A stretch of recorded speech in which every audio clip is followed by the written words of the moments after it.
Vamos iniciar então a nossa entrevista. Humberto Trezzi, te agradeço muito pela oportunidade de fazer essa entrevista contigo sobre jornalismo investigativo. E é um bate-papo para que tu fale as curiosidades sobre o teu trabalho. Como é que surgiu a ideia de entrar para o jornalismo? Eu sei que já faz uns 38 anos que tu estás na área e uma série de premiações também. Mas assim, como é que tu iniciou aí, no jornalismo? Como é que foi essa ideia de iniciar na profissão e depois essa migração para o jornalismo investigativo? Vamos lá. Eu entrei no jornalismo por acaso. Eu fiz o meu primeiro vestibular para odonto. Não passei, porque eu fui mal na matemática. E aí, no meio do ano eu não sabia o que fazer, daí fiz Uniduni-T. Caiu o dedo em cima de jornalismo, botei jornalismo e estou até hoje nessa brincadeira. Porque eu sempre me dei bem com humanas, né? Então, e é isso. Eu acho que seria um dentista frustrado. E eu sempre fui inquieto quando jovem, acho que isso ajudou. Eu não sou um cara muito detetivesco ou algo assim que as pessoas possam imaginar jornalismo investigativo igual filmes. Né? Eu sempre gostei de coisas emocionantes. E isso de trocar de área, eu te entendo bem, sabe?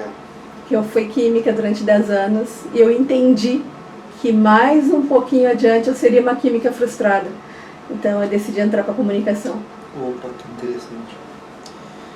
E daí eu, por ser inquieto e tal, já na faculdade, o trabalho de conclusão de curso foi uma reportagem sobre seitas em Porto Alegre. E aí eu frequentei 2 seitas, sem dizer que eu era aspirante a jornalista e tal. E depois escrevi a respeito.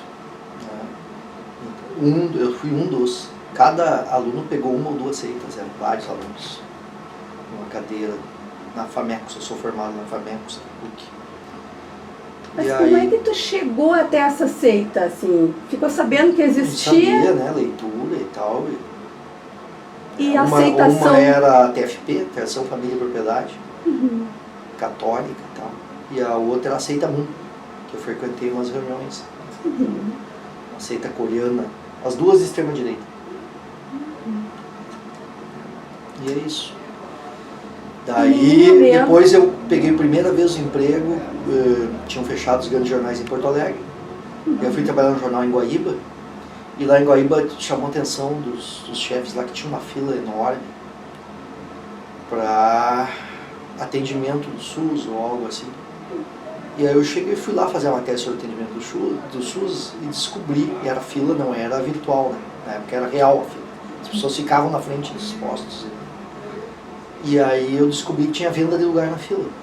Aí eu voltei no jornal, peguei um gravador pequeno, botei num bolso e gravei as pessoas vendendo. Isso na cidade de Guaíba? Na cidade de Guaíba. Durante muito tempo isso existiu lá, a venda de lugar na fila. E aí, tu é de lá?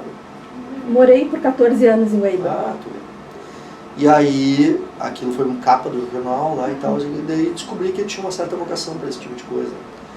Então eu volta e meia ainda faço matéria sem revelar que eu sou, né? A cada X meses faço. Não tenho, pra mim eu não faço diferença se é um jornalismo investigativo ou não, tá? Isso eu sou voto vencido nisso. Existe uma convenção mundial de se chamar jornalismo investigativo determinada faceta do jornalismo que se presta mais à denúncia. Mas eu acho que todo jornalismo pode ser investigativo.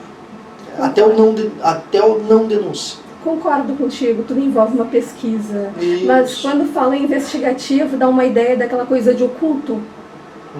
Do que as pessoas não podem, ter medo que fiquem sabendo. Que é uma ferramenta, não é um tipo de jornalismo. É uma ferramenta.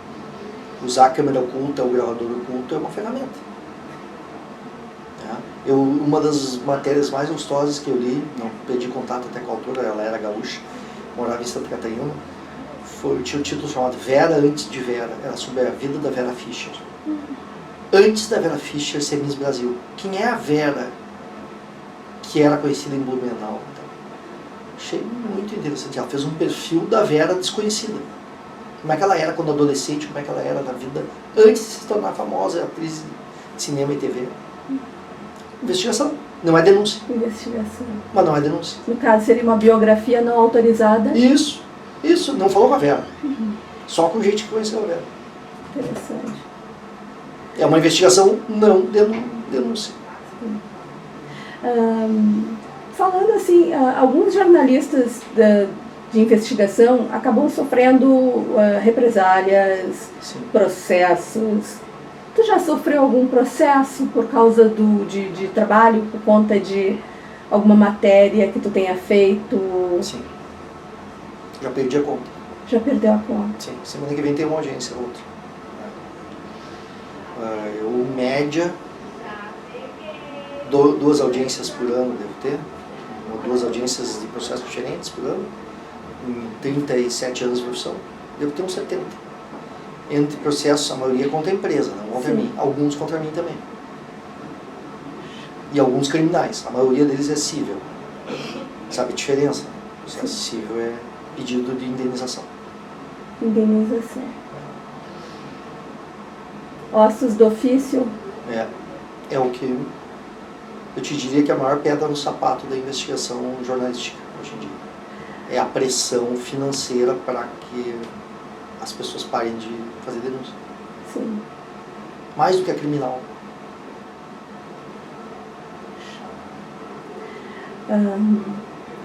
O que tu diria hoje para os alunos que pretendem entrar para o jornalismo? A tua visão assim de profissional, de quando tu iniciou e agora? O que tu diria para esses alunos que estão com ideia de entrar para o jornalismo? Seja perseverante, não desista de primeira, aguente a média de 2 a 3 pautas por dia que no começo te impõe. É isso. Procure enveredar para um caminho que tu goste. Sim. Que o trabalho não se torne um fardo. Eu gosto do que faço até hoje, estou com 60 anos. Ainda gosto. É autor de alguns livros? 2. 2 livros. Um em colaboração junto com outros colegas, né? E outro autoral. Né? Um se chama Os Infiltrados, sobre espiões que agiam durante a ditadura militar. Que tem uma curiosidade, a gente fez eles admitirem que era. Né? Daí virou uma reportagem que virou um livro. Nenhum deles negou e todos acabaram falando. Não, menos um. Um não falou, mas a gente botou igual. Vários. E o outro livro se chama Em Terreno Minado, é sobre jornalismo em área de risco. Mas não investigação, quase não tem investigação. Ele é coberturas, né? Mas em lugares perigosos. Daí tem uns 14 países ali, incluindo 2 no Brasil. Uma em Porto Alegre e uma no Rio, e as demais 12 são em outros países. E aí tem lugares de guerra, lugares de catástrofe. Fora os processos judiciais, já sofreu algum ataque, enfim, uma perseguição? Perseguição não posso dizer que sofri, mas eu já tive em risco várias vezes. Tipo assim, hoje para sair de casa, sai tranquilo, tem que sair se cuidando? Não deveria, mas sai. Sempre tem que sair se cuidando? Teria que, mas às vezes esqueço. Esquece. Sair me cuidando, a gente vai relaxando. Quase 40 anos na profissão. Mas teve muitas vezes que eu saí me cuidando, claro. E do jornal, né? Sim. Até do jornal, até o estacionamento. E teve algumas vezes, poucas, que eu saí com escolta. Porque estava ameaçado. Geralmente crime comum. Gente de gangue ou de quadrilha. E sobre a liberdade de expressão, que está cada vez mais minada, na minha opinião? O que tu acha atualmente? Está mais difícil de falar sobre determinados assuntos? Que já teve mais. teve mais. Teve mais difícil. Foi muito colocado em descrédito a postura jornalística. E, principalmente pelo bolsonarismo. Não que o petismo gostasse muito.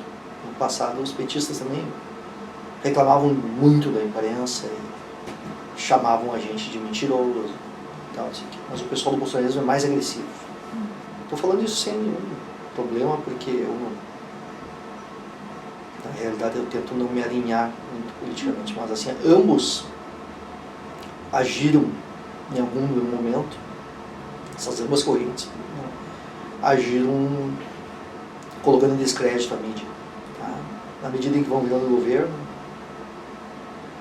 Mas eu nunca tinha visto nada parecido com os últimos 4 anos aí.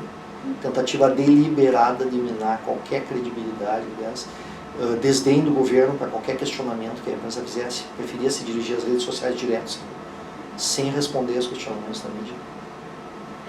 E é uma prática mundial, né? Eu já vi que é uma tática mundial, da extrema-direita mundial. É uma tática. Eles driblam, né, a independência com que a mídia tenta fazer a sua crítica e colocando em descrédito, né? E tem funcionado em muitos lugares. Mas tem funcionado na medida em que esses regimes eleitos democraticamente progridem para um regime autoritário. Aqui houve uma tentativa e não conseguiram progredir para o regime autoritário. E acho que a mídia se fortaleceu. Eu acho que não está mais difícil. Aqui dentro mesmo, que se agia com muita cautela, e durante os anos agora do governo Bolsonaro até bastante cautela no sentido de tentar equilibrar bastante, dar voz um pouco para essa gente e tal, isso aqui. Na medida que eles tentaram o golpe de Estado e que trancaram todas as avenidas e ruas e estradas do país durante um período e que ficaram na frente de quartéis e tal, a mídia reagiu. Não teve nenhum problema de chamar isso de tentativa de golpe e tal. Não houve autocensura nesse aspecto. Então achei muito bacana, porque na realidade tem que se dar nome aos bois se preciso. Isso não significa que se o governo Lula atolar em corrupção, a gente não vai tentar falar. Eu não digo a gente, eu não sou nada nesse jornal, né? Sou apenas mais um. Mas eu digo, nós jornalistas vamos tentar, né? Falar como se falou na época da Lava Jato também. Teve um defeitinho na Lava Jato que foi, a mídia estava muito atrelada ao que diziam os procuradores e juízes. Né? Até pela credibilidade que eles têm, né? Eles têm, né? A natureza das funções de Estado que eles ocupam, serem incríveis. Está na lei, que a palavra deles vale mais que a dos mortais comuns. Mas eles, eu acho que abusaram um pouco ali. E aí a mídia foi indo, no caso. Talvez pudesse ter sido um pouco mais crítica às denúncias que eles fizeram e tal. Vamos encerrar então? Não, fica à vontade. Quer perguntar de casos? Essa seita que tu te infiltrou, eu achei muito interessante. E em nenhum momento eles desconfiaram que tu pudesse estar ali tentando fazer uma matéria? Acho que não. Inclusive a gente fez fotos de longe e tal. São muito autoconfiantes, né? Sobre as tuas fontes, como é que tu escolhe as tuas fontes?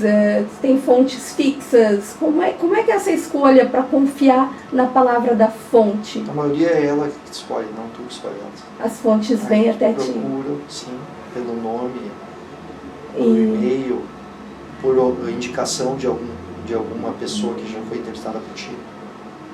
Eu recebo muito mais do que eu vou atrás. Assim, a gente não dá conta da quantia de demanda de pessoas procurando a gente para fazer alguma denúncia. Já teve algum caso de que a fonte fez denúncia, no entanto não era bem assim como ela estava falando? Todo dia. Todos os dias? Todos os dias. Não que elas mintam, elas exageram. Exageram. Sim, ou personalizam. Acreditam que é interesse público uma coisa que é interesse privado delas. Às vezes até para prejudicar determinada pessoa. Isso é normal, isso quase todas. Mas o que eu digo é assim, ó, achar que a coisa pequena delas que elas estão lidando é a vingancinha pessoal delas, tem que virar notícia, porque teria um interesse público ali, mas não tem. Às vezes é uma coisa muito privada, uma briga de empresa, uma briga de patrão e empregado, uma briga de políticos ali. Às vezes tu aproveita. Depende. Depende, tem que filtrar. Tem que checar. Nada é publicado direto. Por isso, às vezes demora. Às vezes não dá em nada. Deixa eu contar uma rapidinha aqui. Há uns anos atrás, um professor de inglês meu teve o carro furtado. Não, teve o carro furtado. Aí quando ele foi buscar num depósito do Detran, o carro estava meio depenado. Tinham tirado o step e um toca-fita. Aí aconteceu com um outro colega aqui nosso. Acho que era o Ricardo Chaves, não lembro se ele falou ou se foi com ele mesmo que aconteceu. E aí vieram pra mim, que um outro cara, escuta, é no mesmo depósito dele. Será que não tem uma indústria lá? A primeira coisa que a gente começou a procurar processos, e tinha algumas queixas na internet, processos judiciais de pessoas dizendo que tinha desaparecido coisa. Digo, não basta isso. A gente foi visualizar lá o depósito e vimos que tinha um prédio perto, que o prédio era alto. E que lá de cima, com matéria objetiva ou até mesmo no olho nu, tu conseguia enxergar todo o depósito. Aí a gente subiu lá, ficamos olhando para ver se os caras depenavam. E foi 2 semanas. E nessas 2 semanas a gente flagrou 6 carros sendo depenados. Com imagem, com vídeo, tirando peças. E essas pessoas... Funcionários do Detran. Funcionários do Detran. Sim, terceirizados, então, mas com uniforme escrito Detran.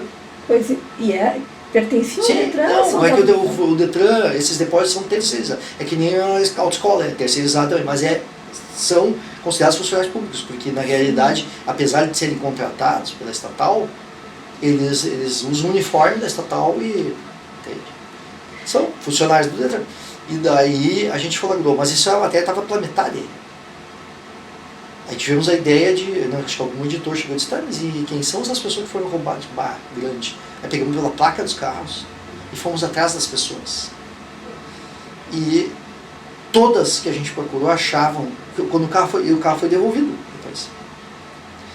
Alguns o carro foi devolvido, outros não foi, ficou lá. O carro. Não avisavam que tinha sido recuperado. E aí, é muito longa, porque teve desdobramentos mais tarde, em outros anos, outras. Mas resumindo para ti, algumas a gente conseguiu localizar e fomos lá e dissemos, o teu carro foi assim, sim, mas já me devolveram, então, mas por que vocês estão aqui? Não, porque estava funcionando tudo certinho o teu carro? Não. Os ladrões tinham tirado isso, aquilo. Que ladrões? Os ladrões que levaram o carro, tinham tirado.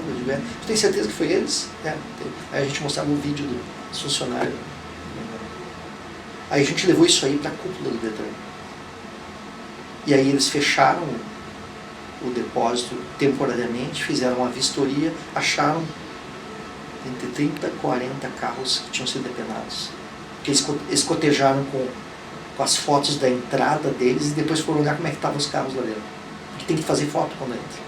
Mas isso eu acho que deve ser uma prática comum, não? Porque sim, é uma prática comum, mas ninguém tinha comprovado. Todas as pessoas que eu conheço que tiveram um carro recolhido por algum motivo, elas comentam, ou tiraram rádio, ou tiraram peças. Eu também tinha ouvido falar, mas uma coisa é tu falar, outra é tu flagrar. E hoje em dia... Inclusive caminhão recolhido pela polícia, nós levamos na delegada e dissemos aqui, ó, o caminhão que vocês recolheram, que é prova disso, que é aquele caminhão roubado, foi depenado dentro do depósito. Aí a delegada foi lá, prendeu os caras. E aí esses caras foram, a gente foi testemunha contra eles, eu, um colega e o fotógrafo que está até hoje aí. E eles foram condenados. E agora há pouco tempo atrás prenderam um dos caras que estava foragido. Legal, né? Muito legal. A gente se sente bem. Pois é, eu percebo isso de foi fechado para sempre esse depósito, nunca mais abriu. Eu percebo isso de quando tu conta a história, brilha, teus olhos brilham contando. É para isso que a gente está aí, né? E hoje, sobre isso de depenarem carros, tirarem peças... Deve ter um lugar ideal, a gente conseguiu um lugar para observação. Sim. Pode ser que tenha. Outro dia recolheram o carro de uma amiga. A gente fez uma outra, daí em outro local, na Grande Porto Alegre, Viamão, em 2 depósitos, a gente descobriu que tinha montes de carros lá abandonados. Daí eu e um cara entramos pelo campo, nesse local que estava abandonado no campo, assim, um monte de carcaça de carro, tinham placas ainda. Peguei as placas dos carros, fui atrás de alguns, e os donos não sabiam que o carro estava lá. As pessoas recolheram o carro e não informaram. O Detran recolheu e não informou. Vira sucata ou só vão depenando, vai para leilão e nunca mais aparece o carro. E ele está lá, tá lá no depósito. Fizemos isso, é uma outra matéria, em outro local. Ou seja, é uma prática. Puxa, seria algo muito fácil de avisar realmente se vê a falta de interesse, né? Crime, né? Crime. Pra mim tá claro que não queriam avisar. Porque aquilo é um banco de peças. É lamentável. Vendem. Outro dia recolheram o carro de uma amiga, Uhum. porque teoricamente ela estacionou num local proibido. Sim. Ela disse que não tinha sinalização adequada e tal, mas ela estacionou e recolheram o carro dela. E eu disse para ela, olha, com base em tudo que eu já ouvi sobre recolherem automóveis para os locais do Detran, né? Tô falando isso assim, não eu não quero me ter problemas com nenhum órgão, né? Mas eu tô falando assim, tudo que a gente escuta, que as pessoas contam. Então eu disse para ela assim, recolheram teu carro? Ela, sim, preciso pagar uma taxa. Eu disse, então tu te adianta para que o teu carro não permaneça por muito tempo nesse local. Porque eu ouvi dizer que sim, tiram peças e tudo que é possível. Isso aí. E ela se adiantou e tirou. Isso aí. Mas eu te dei um exemplo de investigação que teve consequência. Uhum. Várias tem, outras não. Outras continuam a mesma coisa, como se a gente não pudesse falar mesmo. Seguiu. É muito legal Isso a esse tipo de pessoa trabalho. que está trabalhando com isso tem que ter bem claro. Algumas vezes tu vai ser muito lido, outras vezes nem a tua mãe vai ler. Outras vezes as autoridades vão dar bola e outras vezes não vão dar bola. Depende. Depende do tamanho do barulho que é feito. Depende dos colegas badalarem em outras mídias. Depende das redes sociais. São muitos fatores. Muitos. Então é isso. Eu admiro muito o trabalho de vocês. Parece algo muito prazeroso. Isso já, claro, já foi mais no sentido que já teve mais gente fazendo e tal. Mas a ideia é que é sempre uma novidade. Ah, sim. A impressão que não eu tem tenho é tédio. essa. Não tem tédio. Não tem a gente não dá conta, viu? Da quantidade de gente que pede ajuda e que a gente nem sabe como ajudar no começo. Muito legal. Mas isso é mais no jornalismo em geral, viu? Não é só no jornalismo dito investigativo. A pedido de ajuda é constante, é que a Rádio Gaúcha é bombardeada todo dia. A Rádio Guaíba provavelmente também. Mas é isso. É isso, te agradeço. Tá? Muito obrigada pela tua disponibilidade.